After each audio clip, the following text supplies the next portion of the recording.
રામ, લક્ષ્મણ અને જાનકી વનવાસ દરમિયાન વિહાર કરતા હોય છે અને વિહાર કરતા કરતા માં જાનકીને તરસ લાગે છે અને જાનકીજીની તરસ માટે રામ ભગવાન કુદરતને કહે છે કે હે અસ્તિત્વ, જો આસપાસ ક્યાંય પાણી હોય, જળ હોય તો એની નજીક અમને લઈ જાઓ.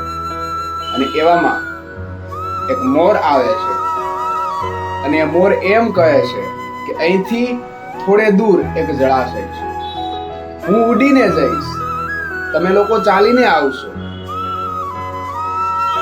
કદાચ ભૂલા પડવાનો સંભવ છે. હું એક કામ કરું છું, મારું એક એક પીછું ખેરતો જાઉં છું અને એ પીછાના પગલે પગલે તમે આવો.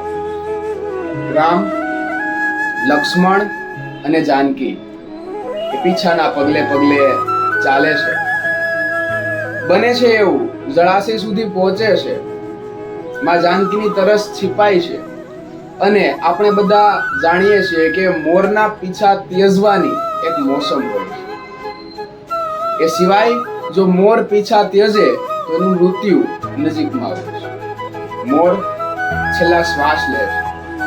ભગવાન રામ એને ખોળામાં મૂકે છે અને કહે છે કે બોલ, તારી છેલ્લી ઈચ્છા છે.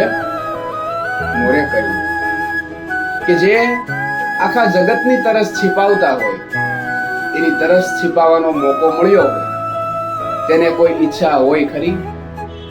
પછી ભગવાન રામ મોરને કહે છે કે તારા આ ભવનું ઋણ હું આવતા ભવે માથે ચડાવીશ. અને કૃષ્ણ મોરપીછધારી બને છે. આ લોકવાયકા હોય તો પણ એટલી સાંભળવી ગમે છે, કારણ કે કૃષ્ણ સાથે જોડાયેલી છે. રાધે રાધે.